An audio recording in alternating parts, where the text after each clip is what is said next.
return with the report of good news and encouragement as we continue the fight for freedom and liberty against the regression of tyranny, the darkness of despotism, against the persecution of both church and state. Welcome back to the Looking Glass Forum.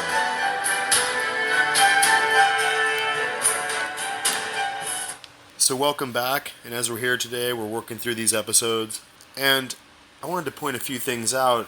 We need to build the framework of our view of history so that we can use these different authors and these different perspectives into history to come to a more complete understanding of what was happening at the time that the different actors acted. The different people in history took it upon themselves to make the changes, to fight the battles, and to enter into history to alter its course. What was their motivations and what were they feeling? What were the reports that were motivating their actions? So as we work through these episodes, we are getting into increasingly depth of rather controversial and indecipherable alternate views of world history. We know that the higher critics of academia tightly control the framing of the historical discussion, and the intellectual fascists, the historical revisionists of textbooks, control the whole scope of factual erudition as it relates to historical disciplines at the university level. And it breaks down into rudimentary propaganda, disinformation. So now everything is racist, even facts and even history. And we as autodidactic intellectuals who remain curious about reality, which disappears below the noise of partisan talking points and the mass hysteria pushed by globalist organizations, by an echo chamber of the media, we must look continuously for the integrity of the information in the news outlets so that there is a tremendous corruption of intellectual dishonesty that we must bypass and penetrate. A morass of left-wing partisan propaganda and the intentional inflaming of mob violence with bias blindness and identity politics of division. And the universities are empty so that these professors and college radicals can come out and, because of the COVID conspiracy, can come out and form Antifa and Black Lives Matter movements. And to help me make that further point, I'm going to just have a little clip here. It's Dave at the X22 report, and this is one of the recent episodes, 2219. And he has some interesting things to say that show how easily the radical operatives on college campuses and large globalist organizations like the World Health Organization and the media all work together like hand in glove in order to simulate this pandemic situation, in order to wag the dog or to steer public opinion, as it were. So here, let's take a look at this clip now. Trump, and the Patriots, they're hitting him from every angle. Think about what Trump just did with World Health Organization. It's a globalist organization. He just said, we're no longer a part of this. Hillary Clinton, she's freaking out. She tweeted this. This is the very last thing we need. Of course, the Trump administration is doing it. What a self-inflicted disaster. She just lost control. They just lost control over the United States from the WHO. This is why she is panicking right now. But we know what the deep state is planning. We know what foreign countries are planning. They're going to use the WHO to tell us that we have other diseases. They started out with the swine flu, coming out of China with pigs. Now they're on to the bubonic plague, saying that, oh, there's an outbreak in China, but don't worry, it's well managed, just like COVID-19. What do you think they're doing right now? They're using everything they possibly have to keep the system shut down so they can remain in control. But are they in control? They are not. Why do you think Trump decided to get rid of the WHO? Why do you think you see these human trafficking rings being shut down around the world? Why do you think Maxwell was just arrested? It's not by coincidence. It's not by chance. It's happening all at the same time. Why do you think Antifa was allowed to do what they did? He could have just come in with the armed forces. Because they were being tracked, and they wanted to track everyone all the way to the top. And that's exactly what they did. Plus, they wanted the people to see firsthand what they had planned for the U.S. And that's what the people are watching right now. Now, Trump, he wants to open up the schools. And he said in Germany, Denmark, Norway, Sweden, and many other countries, schools are open with no problems. The Dems think it would be a bad for them politically if U.S. schools open before the November election, but it is important for the children of families. May cut off funding if not open, saying that, listen, these states that don't open their schools, they might lose funding. And he wants the schools to open. Remember, the deep state, the mainstream media, they don't want anything to go back to normal. Remember, they're trying to push mail-in voting. If everyone goes back to school, if everyone sees there's no problems, if everyone is acting normal and going out shopping and we get rid of masks, their entire plan goes down the drain. Trump knows this, but he wants to show America what their true agenda is.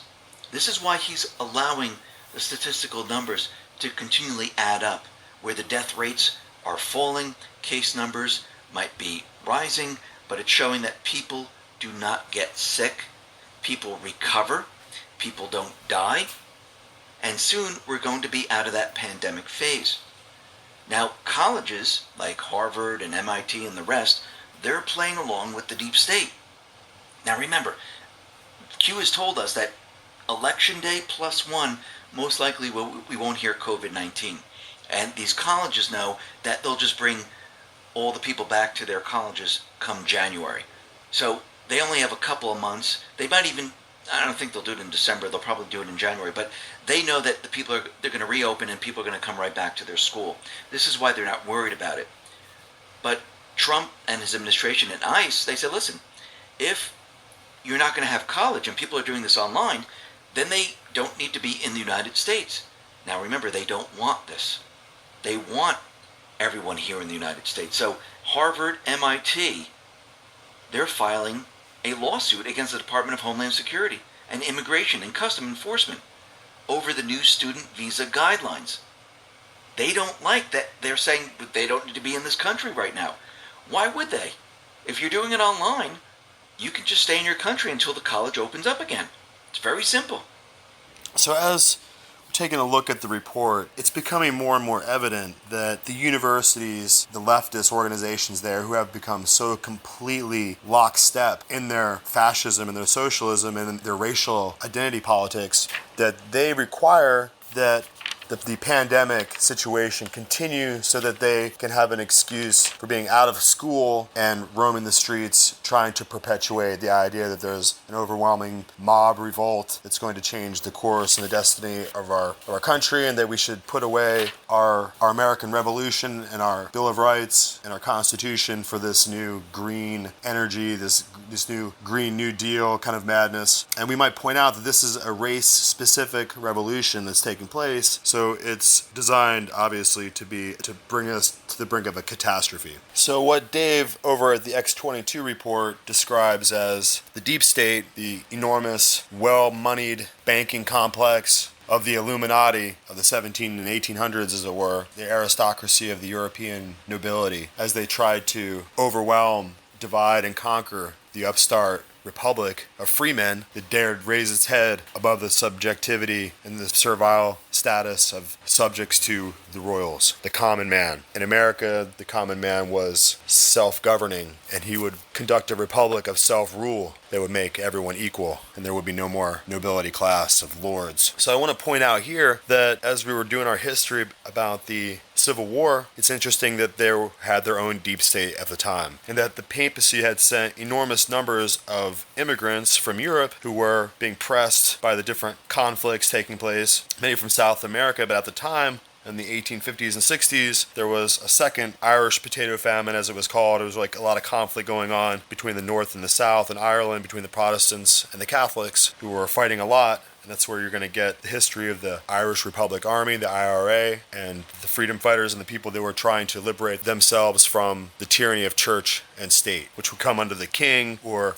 the soldiers of the Pope, as it were. And at the time, literally hundreds of thousands of impoverished Irish, literally carrying potatoes in their pockets, are going to make the voyage across the ocean in a matter of months. And if you watch the movie Gangs of New York, it shows this as the boats pull up and outpour innumerable starving Irish men who cannot be understood because of their accent. And while the slaves are in the process of being emancipated and finding their freedom, there will be a new class of servile labor in the mix, the Irish in New York. And they were being signed up en masse to fight for the Civil War and fight for the Union. And it just so happens that after Gettysburg in September 1863, around the time that the Confederacy would receive its letter from the Pope at the time, the letter of support, infamous if not secret letter of support, became a widely held fact. And it's very late in the war, and at that time this would cause somewhere between 90 and 100,000 Irish immigrants to defect from the Union Army to the side of the Southern Confederacy. And this is the effect that very late after September 1863, when the letter of support to Jefferson Davis would cause this mass defection of Irish Catholics to the southern side of the war. And we must remember that they were bringing large numbers of immigrants in to affect the electoral process in the United States, for or against one side or the other, as the bishops and the archdiocese and the prelates would command their parishioners. They would dutifully vote. And so we can see that this is how the powers of Europe would seek to influence our republic in America. And we must remember that if we go farther back, not too much farther back, from the 1860s to the 1760s, we're back at the American Revolution. And we're working hard here to build the case and to make the most neglected corners of history, wherein the personalities behind the causes of tyranny and the political undercurrents which lend themselves to despotism and abject absolutism of the church and state crushing over the fabric of humanity. And those undercurrents prefer the shadows to the light of modern scrutiny. And this old-fashioned history vivifies the raging conquest of the ancient battles whose causes and whose terminologies have fallen out of the knowledge of the common people. And so it happens now that the people of America barely remember the meaning and the miracle of the great American Revolution that took place under the guidance of men like George Washington. A revolution that was to grow into a great awakening and a great abolition, which the Protestant and the great Abraham Lincoln would proclaim emancipation for all the slaves. Long ago, had we forgotten our rage at the Hessian soldiers who were hired to keep the American colonists well under heel, along with the British redcoats. And we forget the history that these Hessian soldiers and redcoats would so often rape and murder the colonists and strip them of all their clothes and food. We're back at 1771, 1772, and 73, leading up to 1776. The colonists were so barbarously abused so that many hundreds of women and young girls were raped in New Jersey that an incredible uproar of all the people of the colonies became inflamed against the invaders. So this is how tremendously egregious the depravity and the wicked behavior of the redcoats and Hessian soldiers had become toward the colonists, that was going to really effectively make all the people popularly revolt and support George Washington. So we might want to keep that in mind as we move forward. What is tyranny? What is slavery? I tell you that the people that were being subjected to those Hessian soldiers were slaves, and there's no reparations to be paid or discussed in that. There's no racial dynamic to polarize or to demagogue, but we have to remember what causes people to ultimately band together and to fight for their liberty. So as we're moving forward, we're going to take a look at how the deep state, as it were, was exploded wide open in their almost unimaginable pedophile ring that is being dismantled as we speak, even though the mainstream media will not discuss it, and the Epstein case is still ongoing. How interesting that it appears that the Anthony Weiner laptop with all of it was found with child pornography, and it was the keystone to bringing this whole thing wide open. And it reminds me of how the Illuminati courier was struck by lightning and killed, and when the duty men found the men struck riding his horse and looked into his papers and discovered his parcels and his information that he was carrying as a courier that led back to a man's home and further documentation, they exposed the Illuminati. So we're going to discuss how it seems to me that it seems to be almost a providential correlation, how the deep state pornography ring was exposed wide open by Anthony Weiner's laptop. So as we're circling the different facts of history and trying to narrow in on what the influences were, what the power structure that would lead the different events surrounding the revolt in America. And as we just were discussing, the Hessian soldiers, and remember, the European powers during the Civil War worked to, including the Pope, worked to exacerbate the Civil War. And as we're working through these episodes, we're going to be taking a closer look at what's called the Counter-Reformation. And these Counter-Reformation strategies were employed as a means of executing asymmetrical warfare. And as we were discussing how it was the policy of the papacy to bring in large numbers of immigrants who were suffering in their own lands around Europe into America, we also have to recognize that during the Civil War, the Jesuits were radical abolitionists in the North, agitating for war, and they preached radical secession in the South and urged war there. And so their strategy was to divide the Union of America. And as we said before, Napoleon was setting up his troops and he was intending to establish a monarchical rule in the collapse of America. And there's a lot more interesting information that you can look into. Charles Wilcox, C.T. Wilcox, does some really interesting stuff on that. So I have another interesting book that we can take a look at. It's called The Illuminati, The Secret Society That Hijacked the World by Jim Marrs. And like I was saying before, it's not my intention to necessarily give too much credibility to each of these authors, or necessarily to say that I'm a proponent of all their different ideas. But what I'm showing you is that these different authors are trying to get a handle on history. And as they each present their facts, we can go through the research, we can line up the historical data and come to what's really relevant regarding the controversy of America's founding. So in this book, he's trying to do a good job in really bringing out the facts. So we're on page 121, and there's a header, Weishaupt, and this is referring to Adam Weishaupt, who is one of the ringleaders of the Illuminati there in Germany. And Weishaupt believed the Freemasons had largely lost the true meaning of their teachings and symbols. Adam Weishaupt was the perfect catalyst to promote these new and radical ideals. Born to Jewish parents, the youngster was sent to live with his grandfather, Baron Johann Adam Reher von Eichstätt, the professor of law at the University of Ingolstadt, whose extensive library contained many books banned from the public by the Jesuit authorities. Young Weishaupt also had access to the university's vast library, which contained forbidden works. It was during this time at the university where he seemed to always be in trouble with the Jesuit authorities, upset by his controversial Protestantism, that the young Weishaupt, filled with the desire to change the world for the better, was considered a radical. The fact that in 1777 Weishaupt joined a Masonic lodge, which, unlike others, delved into both sciences and mysticism, and that also disturbed his Jesuit superiors. He and his followers would spend their nights in the apartments discussing the ancient mysteries of the Greek Lysias and Roman Mithraic cults, along with the works of Pythagoras, the Greek philosopher and mathematician whose work greatly influenced the study of geometry. By some reports, these gatherings included heavy drinking, music, and even consummation of cannabis. And this, in the foretaste of the 1960s hippies, the Illuminati once adopted the slogan, Ewig Bloomkraft, the eternal flower power. And of course, this goes back to the Hashishans, the Hashishan sect, which we'll talk about in later episodes. Weishaupt soon became disenchanted with his Masonic membership in the Theodore of Good Counsel Lodge in Munich, which practiced a custom called the Rite of Strict Observance. This rite, an extension of the Scottish rite formed when the Templars fled with their intimate knowledge to Scotland, was initiated in 1751 by German Freemason Baron Karl Gottlieb von Hund. It's H-U-N-D. He taught that the rite descended from the knowledge of the Knights Templar and had been handed down from invisible masters, possibly meaning the ancient sky gods, although the knowledge and understanding of each had long been lost. Weishaupt believed the Freemasons had largely lost their true meaning of their teachings and their rituals, and sought to infuse his knowledge and beliefs of the ancient mysteries into Masonry, but met with some resistance. He also felt the Freemasons were not radical enough in their efforts to educate and elevate the public. His efforts began to bear fruit when Franz Xavier Karl Wolfgang von Zwack, and that's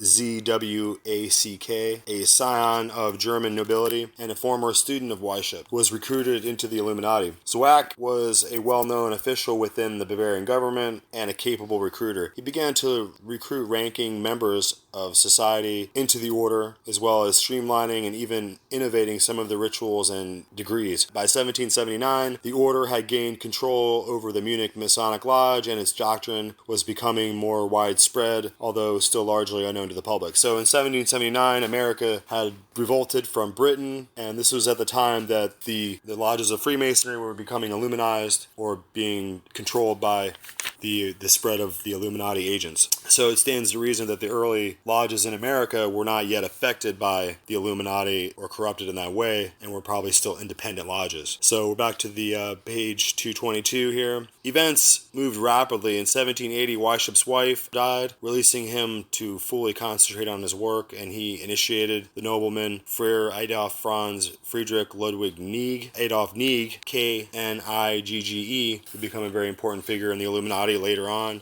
towards the Civil War. And it goes on to say, a leading strict observance Freemason and a man well connected to the court of Hesse-Kassel. So that's where we're really trying to get to. We're really trying to get to this court of Hesse-Kassel, and it's going to bring us into the how we got to the Hessian soldiers. So this man Nieg is connected with the strict observance Freemasonry, and he is connected to the court of Hesse-Kassel, and that's how they connected to the Illuminati. Nieg, a longtime student of theosophy, magic, and alchemy, and the Rosicrucians, was well placed in society, and proved an enthusiastic recruiter for both the Illuminati and strict observance Freemasonry. It was Nieg who cemented the blending of Illuminism and the tenets of Freemasonry in one. By the early 1780s, Illuminati membership had swelled to more than 2,000 men, many with professional or government positions, including some open-minded royalty. So that's where we're touching on the aristocracy in the background, the orders of nobility and knighthoods. One of the royals associated with the Illuminati was William IV, royal administrator of the Hesse-Kassel region, and a prominent Freemason who, through his financial advisor, Meyer Amschel Rothschild, leased Hessian soldiers to England to fight the colonials in the American Revolution. Rothschild used embezzled money from William to place his 5 sons as Europe's most prominent central bankers. Also involved in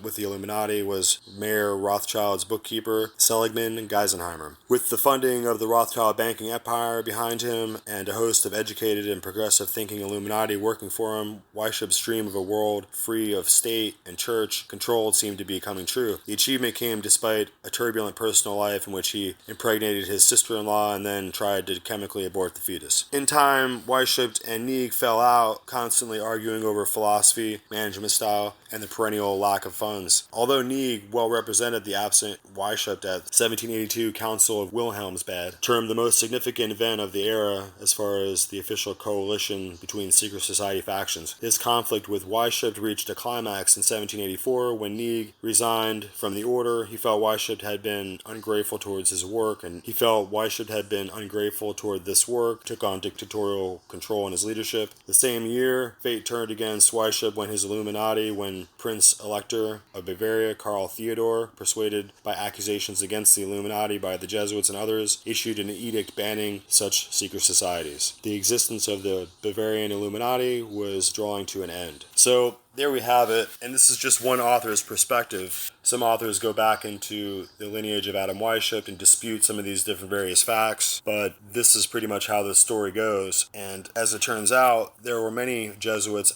acting within the Illuminati, and so on one hand, the Illuminati power was growing and gathering strength amongst the aristocracy and the nobility and the wealthy, educated classes in the Freemasons of Europe. But on the other hand, the Protestant Republic of liberty and freedom and justice for all was growing and taking root in North America. So we have to take a closer look here, and we'll look at some other writings as well, and we'll have to realize that it was the estate of Hesse-Kassel that rounded up these Hessian soldiers, which were really Hessian mercenaries, paid for by the Rothschild banking empire that was growing at that time and was interested in defending the holdings of Britain in the colonies. And it was their funding these Hessian soldiers that brought them into the colonies and had caused such a depravity of rape and murder and had raised such a terrible butchery among the people that they took on the revolt in America with a life and death urgency.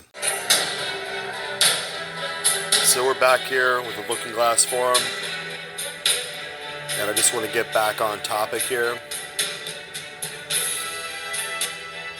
And we have a couple interesting articles and things we need to get to take a look at here as we're moving forward and progressing through our material. And I really want to take a look at something, an interesting podcast here, where a fellow that we sometimes like to listen to is kind of controversial in the work of Eric John Phelps. And we wanted to just take a look at one of his recent episodes where he does a little discussion. And we want to point out that we don't agree with all the different writers, authors, speakers, and historians that we are going to present on this show. But what we're showing is that people with very different attitudes, very different backgrounds, education, very different history will have to come to terms with the reality of the facts when they're working, when they're doing their documentaries, when they're doing their books, they're doing their podcasts. We're all looking at the same set of facts in the historical record, and we have to come to terms with those facts. And we don't have the luxury of creating a mob and marching through the countryside and tearing down all the statues we don't like and rewriting history the way we see fit. And so the facts of history are what we're dealing with. And like I said, we have to look at very controversial authors. We don't necessarily agree with communism or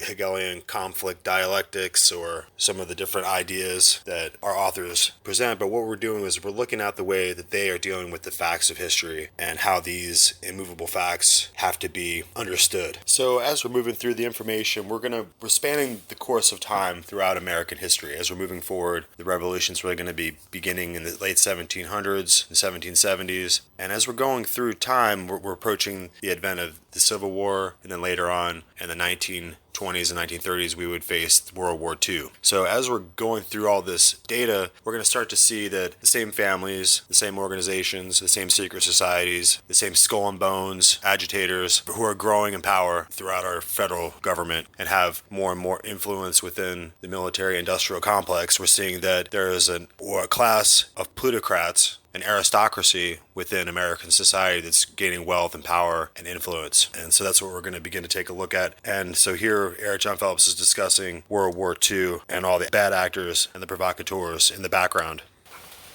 It's like Hitler's SS. The German people were terrified of it. The order of the death's head. And so there were three major dictators in the 20th century in Europe that the Jesuits were using for the imposition of fascism to kill targeted populations of Europe and Russia. The first fascist to come to power is Benito Mussolini. And if you look at Donald Trump's portrait, he doesn't look like Hitler. He looks like Mussolini. Remember, there were three great orators of the 20th century. First was Benito Mussolini, second was Adolf Hitler, and third was Fidel Castro, all Roman Catholics, all controlled by Jesuits. Mussolini was advised by a Jesuit. He was the secretary of the Society of Jesus. His name was Pietro Taciventuri. In his 1922 March, when he finally takes over everything, he now is the absolute dictator over Italy. And one of the things he'll do is he will help Hitler come to power. He will back that. And do you know who was a close friend of Mussolini? They used to exchange letters together. Winston Churchill, that traitor to the British people, giving away Eastern Europe to brother Jesuit Joseph Stalin. And Churchill's advisor and Jesuit overseer was Anthony Eden, that Roman Catholic savage. Just like FDR's advisor was that Jesuit coadjutor Harry Hopkins, that FDR let him live in the White House without a title. It's like Stalin's advisor was Alexander Paskrevishev. Paskrevishev was a Jesuit-controlled advisor. He put together all the death lists. Stalin signed him. Paskrevishev lived in the Kremlin without a title. And Paskrevishev was the dear friend of Molotov. So you got all these Jesuits, Molotov, Paskrevishev, Anthony Eden, Harry Hopkins, Avery Dulles, that wicked sinner, or Averell Harriman, goes to Yalta, he's Skull and Bones, bosom friend of Joseph Stalin. All these guys, all of them knights, bonesmen. Averell Harriman was a bonesman. You read the book America's Secret Establishment by Anthony Sutton, all about Skull and Bones. He names Averell Harriman there too. Skull and Bones helped bring Mao Zedong to power. They're all working together. But the Jesuits decide to bring fascism to power when they have Protestants to kill or any real liberals, because the Jesuit oath condemns heretics and liberals, and that includes Roman Catholic liberals, liberal being a good term meaning freedom of conscience, freedom of speech, freedom of the press. Jesuits don't want that. We don't have freedom of press in America. So, they bring Franco to power in 1936, and he begins a civil war. But prior to that, the Republicans come to power in Spain. They are called communists by the American press that's controlled by the Archbishop out of New York and William Randolph Hearst, that night of Malta. So they call them communists.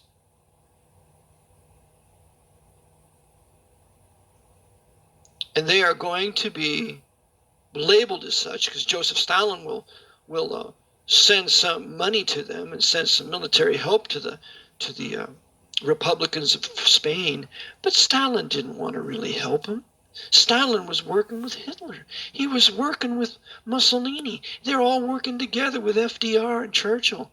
The last thing those dictators wanted was a free Protestant freedom of conscience Spain, which has suffered terribly under the hands of the papacy and the Jesuits, maybe more than any other nation in Europe, keeping those dear Spanish people down.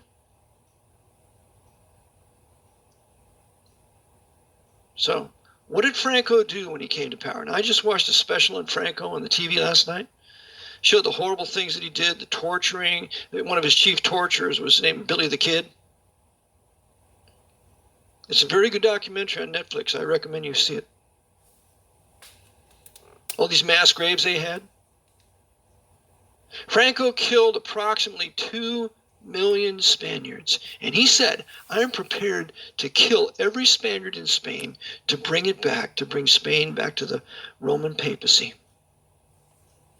The Jesuits were expelled in 1932. They were formally kicked out.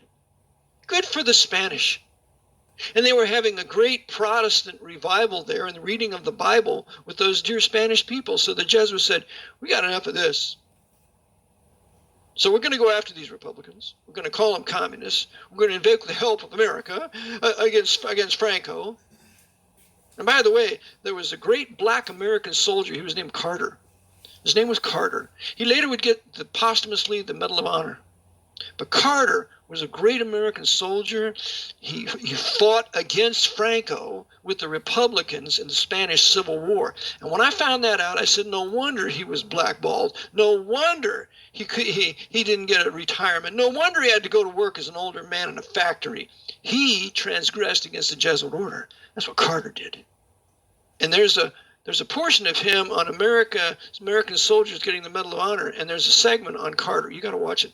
So that was an alternate view of the historical facts of which you might not have heard before. But again, we're overlaying the historical review. We can now see that the different factions acting upon history. We can discern their motives and their purpose of intent. The occult secrets of history are more than ever before merely the obfuscation of the tactics and the intellectual components driving the purpose of our collective enemies. When we are no longer educated enough as a people to comprehend the dangers and the threats to our collective national enterprise, that we have lost our existential awareness, and we invite an invasion of foreign military to seize our lands. America was forged as a political sanctuary from the ideological tyranny of Europe, a sovereign, free world that would shine like a bright light in the darkness of the religio-cultic statism of the Dark Ages. The knowledge of God's Word, printed from the politically free printing presses of Geneva, urged forward the Protestant Reformation and the freedom of all Europeans to their own conscience all across Europe against the religious persecution of Rome, whose victims were burned alive in every city of Europe. For 6 centuries, this butchery would never allow the American colonists to forget the cost of freedom. Just as the American colonists revolted against King George III with his Hessian Mercenaries and their orders of knights and their monstrously wealthy bankers and financiers, they have all been arrayed in a phalanx aimed at destroying our Protestant Republic of free men. And just as the author and the speaker that we just listened to, Phillips, points out, despite his status as a terribly controversial figure, he pointed out that Rothschild's banking family is merely a bank clerk for all the giga-trillionaire families like the Contis and the Sforzas and the Aldobrandini and Medici level families throughout Europe and especially in Italy. So I want to take a look at another final reading for this episode. We're really trying to take a look at who were the actors during the Revolution, the American Revolution. What was motivating the colonists to so desperately fight for their freedom from what was a system of tyranny and religious persecution that was consuming Europe. So at that time, we have this right up here. You should take a look at it. It's Spence Corps. So if you go to spendcore.info, you can look at and read this. It has a lot of interesting pictures. It has a picture of William Huntington Russell, who was the guy who founded the Order of Skull and Bones, who we were looking at earlier. It has all the crucial actors at the time. So it starts out here in this write-up about how the Rothschild family fortune was made. And it starts out like this. 1763, Mayor Amschel Baer, and he was born in 1743 and died in 1812, left his job at the Wolf Jacob Oppenheimer Bank to start his own firm. Oppenheimer had a practice of lending money to royalty. He was engaged in the international bullion trade. Goes on to talk about his family, his marriage. On the 29th of August 1770, Bauer married. Her family was also rich. Schnapper father was a court agent, which is what Bauer would become. Schnapper, her father, gave Bauer a very generous dowry. Karl Landgrave of Hesse was deeply into the occult and was the main organizer of the Congress of Wilhelmsbad, which is famously the Congress that would organize all orders of Freemasonry into under the authority of a Grand Lodge. So the Congress of Wilhelmsbad was held at the summer home of Karl's brother, William IX, Elector of Hesse. The House of Hesse built up great wealth by hiring out mercenaries for armies. Bauer was their banker. Prince William of Hainaut was closely related to the various royal families of Europe. 1775, using his connections, Mayer teamed up with Prince William, who was the ruler of Germany's Hesse-Kassel district. William had a reputation as a cold-blooded loan shark who trained and rented out his Hessian soldiers as mercenary troops. It was a palatable blood-for-money business that made Prince William one of Europe's most successful men. Working as Prince William's agent, Mayer Bauer collected fees for each dead Hessian soldier killed on the battlefield. He hired his sons to help collect the blood money from renter nations, since wars were good for the rent-a-troop business. Prince William used his royal connections in Denmark and England to provoke these wars. King George III of England rented Hessian soldiers from Prince William and Mayer Bauer to fight the American colonists. By 1776, British and Hessian troops arrived on American shores ready to fight the American colonists. Mayer Rothschild made his money for every Hessian soldier killed on the battlefield. 1776, Adam Weishaupt and many other agents began the Order of Illuminati. This was 3 years after the Vatican suppressed the Jesuit Society with the financing of Bauer. So you can see here that the suppression of the Jesuit Society is going to be the impetus that brings about the rise of the Illuminati power later, since they're operating in a different name, obviously. In 1779, Bauer was granted the job of court agent to Prince William. A court agent is a title that gave him significant legitimacy in the eyes of the public. With a new title, Bauer experienced a surge in new money-making opportunities. Prince William also put Bauer in charge of managing his properties and doing his tax gathering. Mayor Amschel Bauer, who changed his name to Rothschild, we will later see means Red Shield in German. That's what the word Rothschild means. And aligned himself with Adam Weishaupt. So there's an aligning happening outside where Bauer is following the money and he's following the power structure as it's becoming the Illuminati. And as it appears that the Jesuits are disappearing. Weishaupt is credited with being the founder of the Bavarian Illuminati, an organization whose aim was, and still is, world domination. At its height, the Illuminati had around 2,000 members. The House of Bauer Rothschild on its way to becoming the most powerful banking families in the world. Mayor Amschel Bauer, who, after changing his name to Rothschild, would put a red shield over his shop. It is rumored that the name Rothschild came from Red Shield. Rothschild acted as banker to members of the Illuminati. Archbishop Prince Karl Theodor Dahlberg obtained the highest degree within the Illuminati in 1784 and was a traitor against France. So back in Europe, Napoleon with his French army became the masters of Europe. When Napoleon stormed into Frankfurt, Germany, William feared for his life and his vast fortune. He left $3 million in the hands of Mayor Rothschild to pay to the Hessian soldiers. Then William escaped to Denmark to stay with his royal relatives, all of whom were descendants. Mayor Rothschild received a stock market tip from his World Revolutionary Network, instead of which, of course, we know was the Illuminati underground, who were the Jesuits who were hiding in plain sight.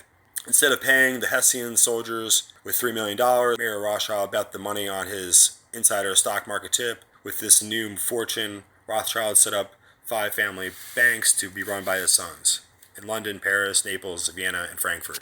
So these central bank systems in all these different nations will be set up at this time. And as we know, Napoleon was defeated at Waterloo, and that's how he made all of his money. In 1782, Congress of Wilhelmsbad, members of Weishaupt's Illuminati order, met members of Freemasonry at the Castle of Hesse under Rothschild's care.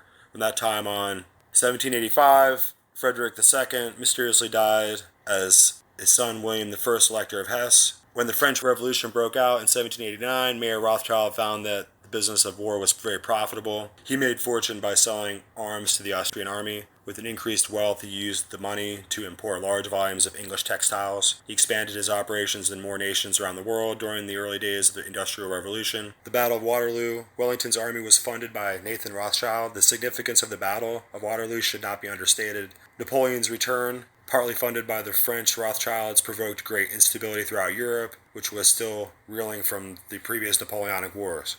Had the British failed to subdue Napoleon's advance and win a decisive victory against him, then its position as the most powerful empire on earth would have been seriously challenged, and thus confidence in its security as a stable financial investment would also have been severely damaged. Napoleon was inducted into Freemasonry at Army Philadelphia Lodge in 1798. He was part of the Inner Masonic Club. However, due to his imperialistic values, he could not keep himself in check. Napoleon crowned himself as King of France in 1804. Napoleon enjoyed immense success as Emperor of France, yet his policies contained a fatal flaw. His Banque de France, which provided interest-free loans to the people of France, was a direct threat to the Rothschild banking empire. The Rothschilds decided that they could beat Napoleon's army, not through direct conquest, but by financial dominance. Napoleon needed so much money to finance his war that he agreed to sell all the French territory in America. And this was in 1804, the Louisiana Purchase. So that was an interesting write-up, and it goes back to the layers of banking and finance families that are at the disposal of the aristocracy and the royalty surrounding the Roman Catholic Church and the kings and the princes of Europe, contrasting that whole discussion with the American Revolution and why it was different from the French Revolution and from other revolutions, including the Russian Revolution that would happen later at the turn of the century. So let's listen to an interesting discussion about George Washington that really brings the point home. He wasn't an intellectual. He wasn't a great speaker or a brilliant writer. He wasn't, as a military leader, a brilliant tactician or a strategist. But he had the capacity to make people want to follow him. And if there was a more courageous human being who ever lived, I don't know who it was. And it was the courage of his convictions. And he would not quit. Every sign was, it was over, you've lost, give up, it's not worth it. But no, he wouldn't stop. And he was the same kind of a unifying force when he became president, maybe more so. You know, it didn't just come to us out of the sky. It just, these advantages we have, this system of life and government and our freedoms didn't just happen. Somebody had to work hard and suffer, and many of them, of course, died to make it happen. And the doubters were all around. It wasn't as if everybody was, oh, this is a wonderful thing, let's go out and fight for it. A fraction of the country was for it. A fraction of the country was willing to serve in the army. I think maybe if there's a message in Washington's life, it's that willingness to serve and not just talk about what you're going to do, but to act. It takes both. And absolute selfless service to the country in, as they said, war and peace, for no pay, nothing in it for him. And then when he gets the ultimate power, as almost nobody could imagine, he gave it up willingly, of his own choice. And this was after the war was over and he'd won. He was the conquering general. He was the hero. He could have been anything he wanted, czar, king, potentate, whatever. He could have made the presidency into a totally different kind of office. But he relinquished power. He said, no, I'm going back to Mount Vernon. And when George III heard that George Washington, might do that, he said, if he does that, he will be the greatest man in the world. And because nobody had done that before. This was the ultimate ideal of Cincinnatus, that the conquering general, the conquering hero returns to the plow.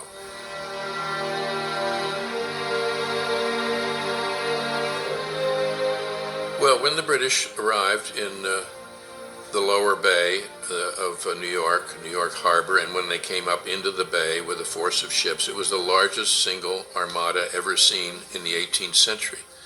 Largest armada ever sent forth to suppress another people in another part of the world in all of history up until then. There had never been anything like it, and they landed 32,000 troops on Staten Island, which was more than the entire population of the largest city in the colonies, which was Philadelphia. And when they came ashore at Long Island, they defeated our army. The largest battle of the Revolutionary War was fought on Long Island, and it was a disaster. And the retreat that followed was brilliant. They escaped at night from Long Island, from Brooklyn Heights, which was sort of the Dunkirk of the Revolution. A masterful demonstration of leadership on Washington's part, because an orderly retreat, even for an experienced army, is the most difficult maneuver to make. And to make it with an inexperienced army at night across the East River, which isn't a river at all but a tidal estuary, was almost beyond imagining. And again, the British woke up the next day, as they had in Boston, to discover the guns on Dorchester Heights, to discover that this army they were chasing had vanished. Now, it was brilliant and it was masterful, but you don't win wars by retreating, and that's all they did for the rest of that year was retreat. And the army kept getting smaller and smaller. By the time they were down in New Jersey, getting close to the Delaware River, the size of Washington's army was only about 5,000, and probably only 3,000 of those men were fit for duty. And here comes the British juggernaut with 25, 30,000 men if they needed it. And that was the time that, as Thomas Paine said, that tried men's souls. And Washington managed to get across the river, and then he took stock, and people were saying, look, it's over, and we've lost. But he refused to see it that way, and so what he did, what is often what one has to do when all hope's gone, he attacked. And that's when he crossed the Delaware Christmas night and struck at Trenton and won, and then a few days later turned around and struck at Princeton and won. Now, those weren't big battles, they were engagements, but the fact that he'd won, the fact that they had defeated this foe, was of immense importance to morale all through the country, and that really was not just a turning point in the Revolution or in our history, it was a turning point in world history, because it wasn't going to be the same again after that. And that was force of character, force of something inside that man and those people around him, Nathaniel Greene and Henry Knox, John Glover, and others like that, and the men in the ranks, who were few, and they had no adequate clothing, and then some of them had no shoes, and men died. Men froze to death that night on the march to Trenton, just dropped dead from exposure in the army, on the march. And he held it together. It's amazing. And here was a man who too few people understand. Loved interior decoration, loved architecture, loved landscape design, was an avid agriculturalist, as they called it then, who was fastidious about his clothing, his appearance. He had all kinds of human traits that are extremely interesting and revealing. Everybody says he was a fox hunter. Well, what kind of a fox hunter was he? He was the kind of fox hunter that was out there at the front, as close to the hounds as you could get. Very dangerous place to be. And who would not give up. He would fox hunt for 7-8 hours until they'd got the fox. He just was that kind of a person, tenacious. Well, you know, if you're going to be in a fight, that's a good kind of leader to have. And of course, we have always, as I suppose every nation and people have in all time, we admire that kind of leadership and courage, and particularly if it's in a cause that's just and a cause that's far beyond his own self-aggrandizement or enrichment of any kind.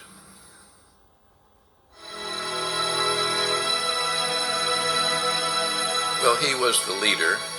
He was the commander-in-chief. He was the winning general. In simplest terms, he won. Took a lot of good luck, help of the French, and it took a long time, the longest war in our history except for Vietnam. And then once we had won, he became the stabilizing factor in the divisiveness that immediately emerged between the regions, particularly North and South.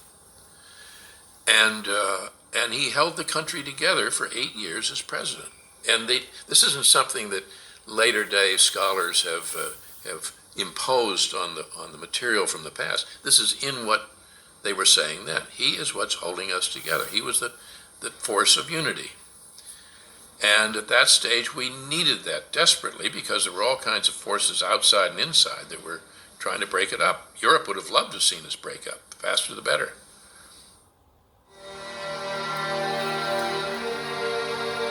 One of the lessons of any great creative effort is that it takes all kinds of people to make it happen. And it took all kinds of people to make the miracle of the creation of the United States of America happen. And they weren't the same. They brought different qualities, different abilities, different talent. What Washington brought was the gift of leadership, the gift of courage, leadership, character, conviction, willpower. We will make it happen. And there's no limit to what can be accomplished with goodwill and hard work. And that's a tonic, that's a powerful message, particularly for a people that are struggling just to make a start. He wasn't always successful. There's an idea that we have, I suppose it comes from people who are born athletes or born musical virtuosos or whatever, that he had to work hard to become George Washington. It wasn't easy. He suffered defeat. He made mistakes. He made blunders. He was frustrated in his ambitions again and again as a young man. He had a lot to learn.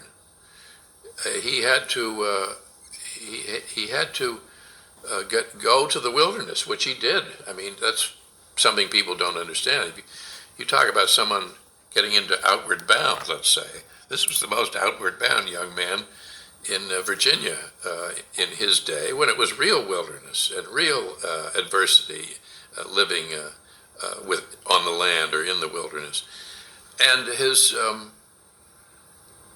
resilience, physical, mental, spiritual, this guy could really take it. And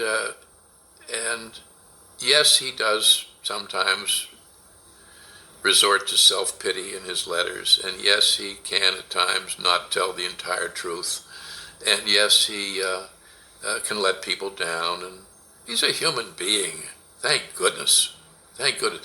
Look, if they were gods, they wouldn't deserve much credit, would they? Because gods can do whatever they want.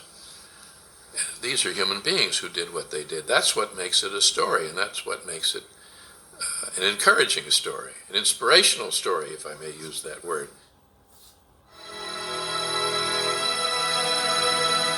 I don't believe much in ranking presidents. Are you ranking them as a human being? Are you ranking them as a politician? Are you ranking them in view of what they accomplished? There's so many criteria, so many measurements. But Washington was our greatest president. He was the one at the start. He held it together and he set the example. He was the defining model of what the president should be and do. We could not have been more fortunate. I mean, you talk about good luck. Good heavens. What he could have been, what he could have done that would have been so detrimental, so disruptive. And now Lincoln's great gift was a gift of soul, a depth of soul, and once again he held the country together and fought a war successfully to free people from bondage. But Washington is there at the beginning. And the Revolutionary War is the most important war in our history because that's how we came to be.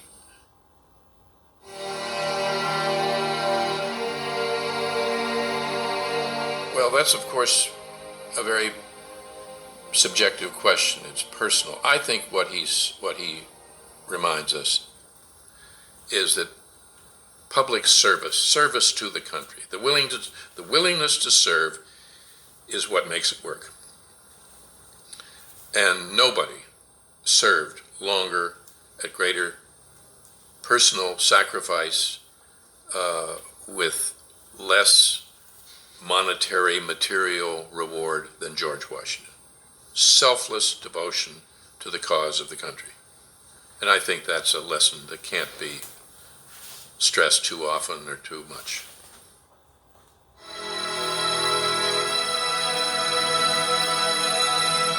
He held the country together, held the cause together, and did so in a way that sets an example for behavior as a citizen that we can all learn from, and that his picture really should be, along with Abraham Lincoln, back in every schoolroom, as it used to be. And this isn't ancestor worship, or this isn't old-fashioned history. This is reality. This is the truth. And to be indifferent to people like Washington, to be uninterested in people like Washington, is really a form, in part, of ingratitude. We ought to be down on our knees every day thanking God that we are part of this country. And we ought to know about the people who made it possible and thank them, in effect, by showing interest in them. And their world, their time. I can't overemphasize that. The 18th century is one of the most interesting periods in all of human history. And it's full of tumult and change, just as ours is. And one other thing, I think any time we get down and we think, oh, we're living in such a dangerous, difficult, uncertain time, oh, woe is us, excuse me, we've been through far worse than we're going through now, with far greater adversity, far more imminent danger. We have suffered more. We have known darker clouds on the horizon by far than we do now, and we've come through it, and we will again. And let's draw from that example. Draw strength from history. History is a source of strength and should be. And Washington, of course, individually as a human being and as a figure in history, is one of the protagonists of our story, is a particularly striking example of history as a source of strength.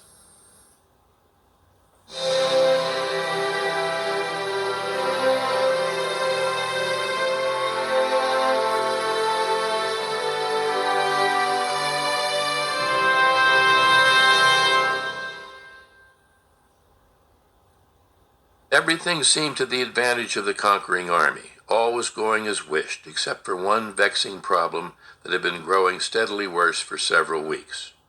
Marauding and pillaging by redcoats and Hessians had gotten out of hand.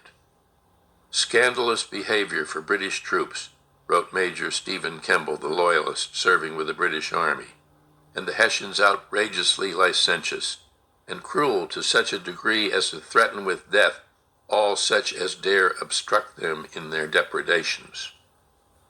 Kemble had recorded this in his diary in early November, before the capture of Fort Washington. "I shudder for New Jersey," he had written. The plenty of New Jersey, the garden of America, its broad, fertile, well-tended farms, abundant supplies of livestock, grain, hay, food put up for winter, barrels of wine and beer for the taking, were all too much to resist.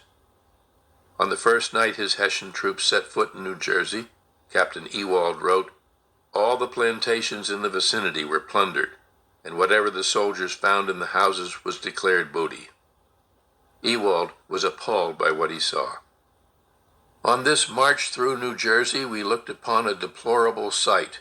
The region is well cultivated with very attractive plantations, but all their occupants had fled, and all the houses had been or were being plundered and destroyed." The British blamed the Hessians. "The Hessians are more infamous and cruel than any," wrote Ambrose Searle after hearing reports of British plundering. The Hessians blamed the British. The Americans blamed both the British and the Hessians, as well as the New Jersey loyalists, and the British and Hessian commanders seemed no more able to put a stop to such excesses than Washington had been. The stories, amplified as many may have been, were a searing part of a war that seemed only to grow more brutal and destructive. Accounts of houses sacked, of families robbed of all they had, became commonplace. American reports of atrocities were often propaganda, but many were also quite accurate. The Pennsylvania Journal, the Pennsylvania Evening Post, and the Freeman's Journal carried reports of the sick and elderly being abused, of rape and murder. No one was safe, according to the British officer Charles Stedman. The friend and the foe from the hand of rapine shared alike. The New Jersey loyalists were the most villainous of all, Nathaniel Greene reported to his wife Katie. "They lead the relentless foreigners to the houses of their neighbors and strip poor women and children of everything they have to eat or wear. And after plundering them in this sort, the brutes often ravish the mothers and daughters and compel the fathers and sons to behold their brutality. The enemy's ravages in New Jersey exceed all description," Greene would report to Governor Nicholas Cook of Rhode Island. "Many hundred women ravished. At Newark, according to the report of a congressional committee, 3 women, one of whom was in her 70s, another pregnant, were most horribly ravished." Fear and outrage spread across New Jersey and beyond. "Their footsteps are marked with destruction wherever they go," Greene said of the enemy. What remained of Washington's army, the shadow army as Greene called it, was pitiful to behold. "But give me leave to tell you, sir," Greene would write to John Adams, "that our difficulties were inconceivable to those who were not eyewitnesses to them." So that podcast can be found, if you want to continue looking at that, on the American Conservative University podcast. It's called Depravity of the Redcoats and the Hessians, George Washington written out of history. And I want to do another little reading here. It's by a book called The Footprints of the Jesuits by Richard Wigington Thompson, and I believe he was an admiral in the Navy. Go back and take a look at his original record, but he had a really interesting historical book that he wrote. We're just going to start here on page 260. The reintroduction of the Jesuits into Spain teaches a lesson which should not be forgotten. The king, Ferdinand VII, proved himself to be one of the most faithful of their royal pupils. After he had succeeded in becoming freed from the grasp of Napoleon and returned to his kingdom, he found an existing constitution by which the Spanish people, in his absence, had placed wholesome limitations upon the royal power. And with a view to regain possession of authority, he made a solemn pledge that he would obey the constitution and see that it was enforced. Having Having succeeded, he proved by his subsequent conduct that he was thoroughly conversant with and wholly approved the Jesuit doctrine that a monarch is not bound by any promise made to his subjects, or by any oath to obey it, because his authority is divine, and the people possess no rights which he does not of his own accord concede to them. Consequently, when safely in possession of the throne, with Jesuit emissaries crowding about his court to dictate his policy and pardon his perjury, he traitorously proceeded to abolish the Cortes, the legislative body of the nation, and grasp the scepter of absolute government in his own hands. He restored the infamous Inquisition, and the cruelty of his despotism was exhibited in the number of victims who suffered death during his reign of terror. How such a monarch should have enjoyed the favor and protection of Pius VII, the head of the Church, almost passes intelligent comprehension. How he had the approval of the Jesuits is well understood. His enormities became so great at last that the Roman Catholic people of Spain, weary of his persecutions and realizing that the nation could not live unless they were arrested, resorted to revolution to avenge wrongs they could endure no longer, and proclaimed a constitutional form of government whereby they guaranteed such popular rights as they deemed essential to their own welfare. But the Jesuits were present to counsel the perjured king, and accepting their casuistical teachings as his guide, he assented to this new constitution, and by the repetition of his solemn promise to observe it, turned away the popular vengeance. And thus he gained time to renew his royal strength, and when he subsequently found the nation seemingly slumbering in a sense of security again, stamped his feet upon the Constitution, reassumed his arbitrary authority as king by divine right, independently of all the people. He forfeited his honor by repeating his perjury and plunged Spain into the deepest misery.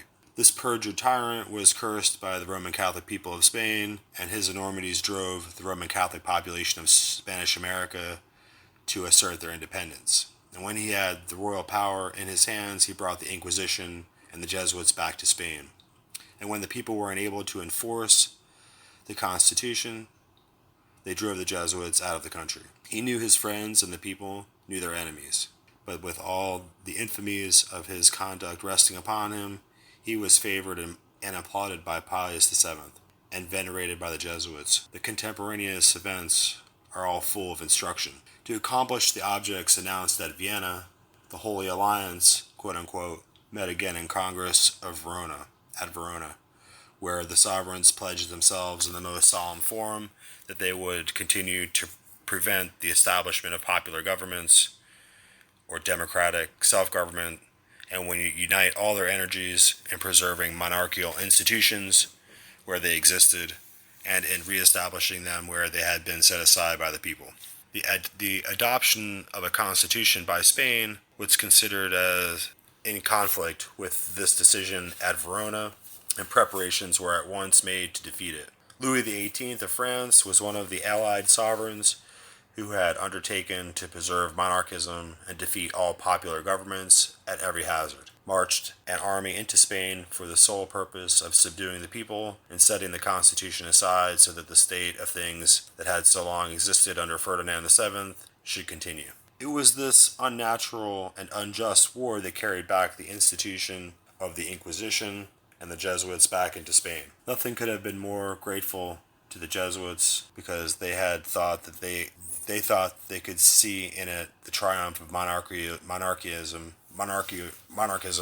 over the people. They followed this army of invasion with as much delight as famishing people go to a feast. That they exulted when it succeeded in overthrowing the Constitution, and when they saw the feet of the perfidious Ferdinand VII again upon the necks of the Spanish people, no reader of history will doubt that they celebrated. They nestled themselves in the country, says Greisinger, more firmly than ever, seemingly encouraged by the hope that the cause of popular rights was lost forever among the Roman Catholic population of Spain. But this unrighteous triumph was short-lived. Another crisis in the affairs of Spain occurred upon the death of Ferdinand VII, when after a bloody civil war of 6 or 7 years, the ill-fated Isabella was placed upon the throne, and another liberal constitution was proclaimed. Not entirely republican, it is true, but sufficiently representative in form to arrest the usurpation of absolutism and assure the ultimate triumph of popular liberties. Once more, the Roman Catholic people of Spain signalized their victory over absolutism by driving the Jesuits out of the country and avowing their determination that they would no longer be endangered by their presence or annoyed by their intrigues. And thus the Jesuits were compelled to find congenial fields of operations elsewhere in Europe, among those who regarded a constitutional and representative form of government as an offense against the divine law, the people as fit only for servitude, and absolute monarchs as booted and spurred to ride them. Those familiar with the hatred the Spanish people entertained for the Jesuits, not only on account of their bad influence over Ferdinand VII, but because of the tendency of their doctrines to convert men into machines and blunt their moral sensibilities, are not surprised at the detestation in which they were held in Germany.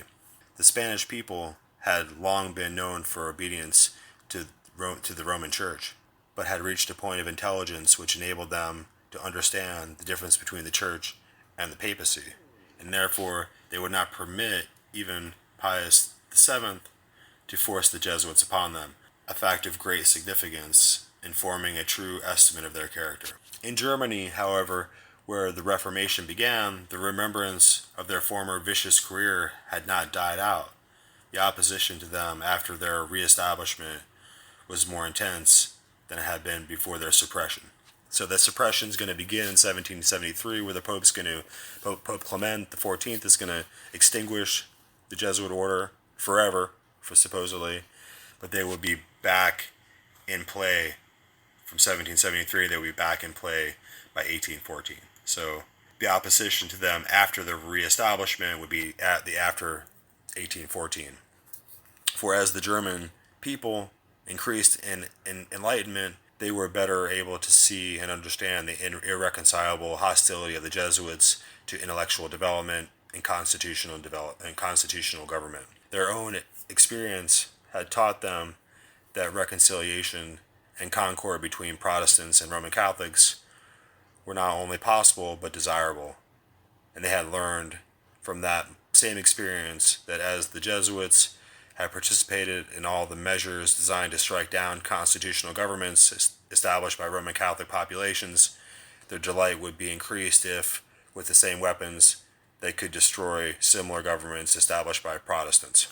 Therefore, the German people built around themselves a wall of defense in their intellectual enlightenment, which Jesuit craft and ingenuity was in vain endeavored to undermine. France, Austria, and Bavaria were all Roman Catholic countries. France had not forgotten the former fierce and protracted conflict which had given the Gallican Christians their cherished liberties, but by assuring to the government the control of its temporary affairs without papal interference. The recollection of this revived also the remembrance of the fact that the Jesuits had been expelled because of their efforts to destroy their freedoms and liberties.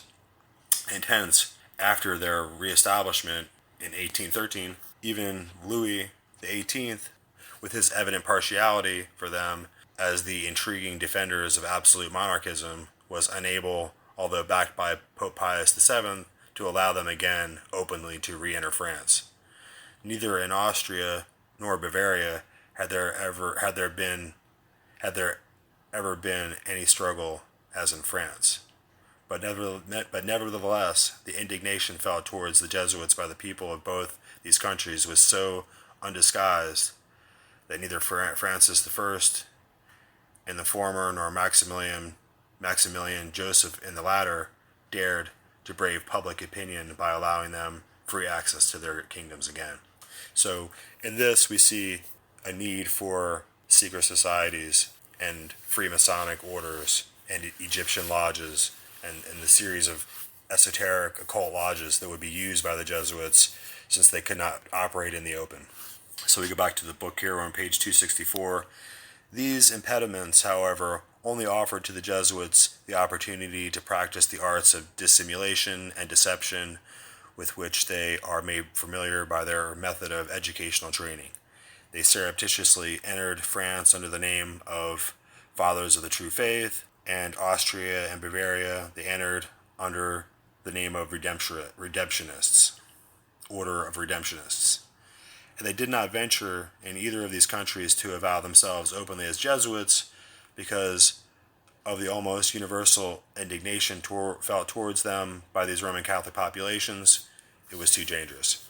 By gaining admission among them by these false pretenses, they understood well by skillful training how to proceed in secret. Having penetrated the skirmish line of the enemy, they could survey the whole field of battle and plan accordingly. Every Jesuit who stealthily crept into France or Austria or Bavaria under these masks of hypocrisy stood towards the people of these countries as the Italian bandit does to his unsuspecting victim, ready to strike home his stiletto in the dark. It should excite no wonder, therefore, that with Pius VII, the Allied sovereigns upon their thrones all maintained that they had the divine right to govern their subjects and enslave who they willed, and denying any right of the people. These incendiary Jesuits were enabled at last to avow openly the name and existence of their order and to become scattered in all directions under the shelter of papal and imperial protection. Thus supported, they extended themselves over the adjacent states, even as far as the Rhenish Prussia, opening their colleges and schools everywhere and permitted but little time to elapse before they assumed their familiar former dictatorship over governments and peoples. Since then, they have again revived their old imperial airs among all the nations, especially when they have found shelter under liberal institutions and seem to be again inspired by the hope, if not the belief, that their ultimate triumph over Protestantism is assured, and that the Roman Catholic populations will bow down before them as the only divinely appointed exponents of the true apostolic faith. Pius VII was encouraged by the success of the Jesuits and endeavored first to make them available in France to promote the interests of the papacy. Finding Louis XVIII submissive to his authority, he proposed to him a concordat with provisions intended to destroy the Gallican liberties and bring France into a condition struggled after to achieve so hard by Boniface VIII. That is, of absolute submission to the papacy in temporal as well as spiritual powers. Louis XVIII was weak enough to agree to the Concordat, manifestly under the Jesuit influence, but the Roman Catholic people of France were so easily entrapped. The Roman Catholic people of France were not so easily entrapped as the Pope and the King had supposed, and the latter soon learned that even his royal authority was not sufficient to enforce this odious measure. He was compelled, therefore, by the force of public sentiment to abandon it. Although France still submitted to the presence of the Jesuits, the failure of the Concordat, however, was a sore defeat. But defeat only incensed the position of Pius VII. The hatred of the Jesuits in Germany was shared alike by Protestants and Roman Catholics. These two bodies of Christians agreed that they would unite in maintaining freedom of worship, and that is, that they would return to the old order of things which existed before peace and harmony had been disturbed by the Jesuits at their first appearing in Germany. And they signed a concordat to that effect, and sent it to Pius VII for his approval, intending that he would realize how easy it was for Christians to live together in harmony, notwithstanding differences of religious belief prevailed among them. The importance of this moment cannot be overstated. If the Pope had overthrown his great influence in its favor, its beneficial results would have been universally felt. But Pius VII, seemingly not to know that such a union among Christians was possible, positively and peremptorily refused his assent, and to this just and liberal arrangement declared that it would, quote-unquote, compromise his temporal and spiritual power that all humans were subjected to. All classes of German Christians, whosoever they otherwise deferred, rebuked this illiberality and adhered to their conciliatory course towards each other. In other words, they refused to be provoked into a religious war between them. Pius VII, realizing the necessity of fulfilling his obligation to the Allied sovereigns and of keeping the Jesuits in the active service of the papal and imperial cause, became intensely excited at this German persistence and expressed his indignation in strong language. His course is thus explained by Cormenin. He rallied around him the kings of the Holy Alliance, declaring a terrible war against all liberal ideas, fulminating excommunications against the Democrats of France, the Illuminati of Germany, the Radicals of England, and the Carbonari of Italy, which includes everything that tended at that period towards liberalism and popular government. Manifestly, however, his anger was especially aroused at the thought of religious toleration, which looked at from the papal standpoint meant the loss of monarchical power, and consequently it was heresy. With this tremendous combination confronting them, compounded as it was of the papacy, the allied sovereigns, and the Jesuits, what other remedy but revolution was within the reach of the people? How else could they prevent the continued union of church and state, the complete triumph of monarchism, and the crushing defeat of constitutional and popular government across the world? So what we're going to see now as we're moving forward, that we're going to be going to the turn of the century, and as we go into the late 1800s, the Jesuits are going to be reestablished in 1813. By 1913, we would have the Federal Reserve, and we would be going through World War I and World War II. And we will see how World War I and World War II were another way for the monarchs and the Pope and the Jesuits to achieve their aims. And they would ultimately destroy Germany utterly in World War II, even though it was by an asymmetrical means. And it didn't appear that it was a religious war or an inquisition, but if we look at the past, it's precisely what it was. And what it precisely was is the same battle that we're seeing in our modern times, and it was their Hessian Mercenaries, their European troops and their orders of knights and their monstrously wealthy bankers and financiers that have been arrayed in a phalanx aimed at destroying our independent, constitutional, Protestant republic of free men here in America. All right, we'll see you guys next time.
Louis XV said to Jesuit General Lorenzo Ricci, he said, please let the Jesuit order change some way. And Lorenzo Ricci said, let them be as they are, or else not be.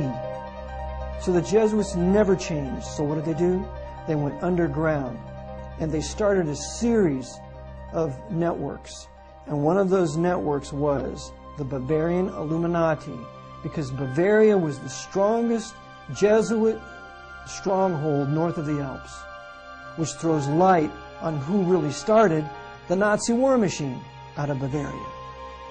So the Jesuits start the Illuminati with Adam Weishaupt out of Bavaria, and they then import the French Revolution into France because the Jesuits were protected during their suppression by the Lutheran, or Frederick the Great, and by the Russian Catherine the Great. So the Jesuits are protected by a Russian monarch and by a German monarch, a Lutheran monarch, which Frederick should have never done. But you see, Frederick was the head of all Freemasonry on the continent. And so the Jesuits used Frederick then to write the last 8 degrees up to the 33rd degree. Frederick starts the Council of the 33rd degree, and then it was the work of Frederick and the Jesuits who ultimately they imported the French Revolution into France through the Grand Orient Lodge. Because now we have what's called Illuminized Freemasonry.